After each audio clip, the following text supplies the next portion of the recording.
AutoSum is used in LibreOffice Calc to quickly add up a range of cells.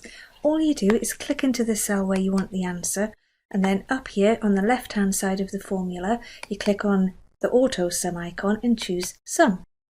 And it automatically inserts the formula into the cell you had selected, and you can see here it's got a blue ring around the cells that it's going to add up. So all I have to do is check that all the cells that I want to add up are included and then click on Enter.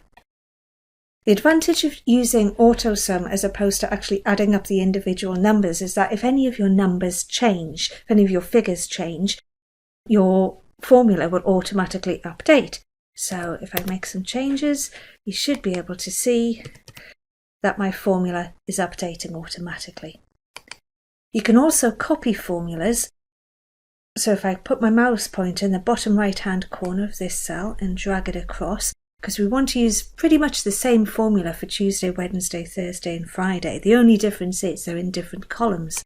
So I've clicked and dragged, and when I leave go, you can see here the formula has updated for each column. So Thursday will be E and Friday will be in column F. If I just change this to some text, for example.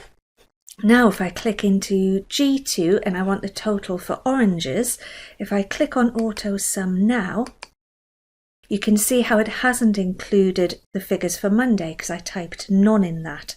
All I need to do is click and drag over the cells that I do want included, then leave go with my mouse, and the formula will automatically include them. And again, I can just copy this down, and there you go. That's a quick and easy introduction to using AutoSum in LibreOffice Calc.